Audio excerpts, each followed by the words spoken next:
Satoshi is about the pathways of money and how they're affected by time. It's also about how it also highlights how people think that, money is scarce when in reality it's not, and they waste their time pretending that it is. Satoshi is the first name of Satoshi Nakamoto. It's a pseudonym, and he is known to have created the Bitcoin digital currency. In the song, it was stressed that it was only a matter of time until something like this would really happen. There's a beat in my beat store, samuel.earth/beats, that I made based around the idea of cryptocurrency. There are lots of producers making all these different particular type beats, and making type beats that are based around songs that already exist. That activity has its own merits, but I think in the long run, it serves as unoriginal and slightly inauthentic. So I like to make it fun in a way by making type beats that are just about very random things. But the actual lyrics and the hooks that I write for them they're about things that have to do with my brand. So the beat I'm talking about is called Crypto, and it's a Bitcoin type beat.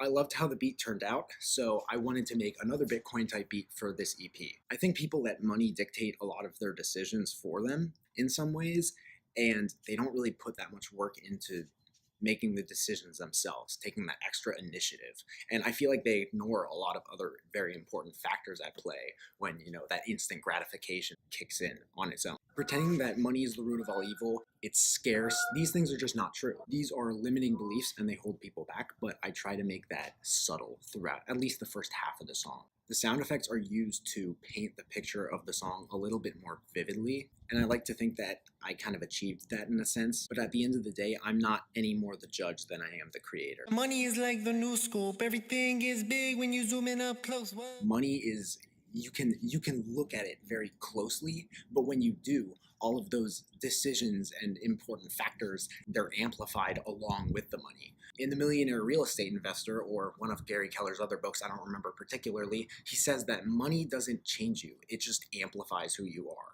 So if you're not happy broke, why would you be happy rich? Living in a material land to see miracle fantasies coming true as long as people have planned for them. So Apple, for example, their products, a lot of them, or if not all of them, are actually meant, as far as I know, or what I've heard, to sustain for a particular amount of charges that will degrade the products, and eventually you're going to have to get a new one.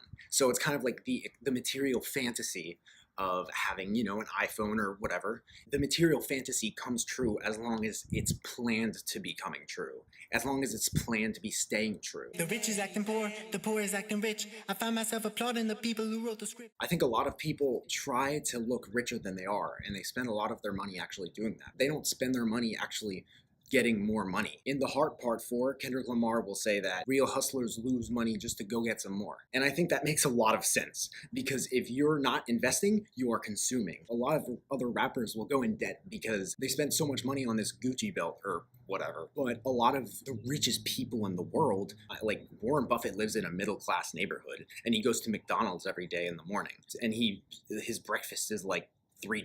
So it's the same stuff, and a lot of it has to do with your mindset.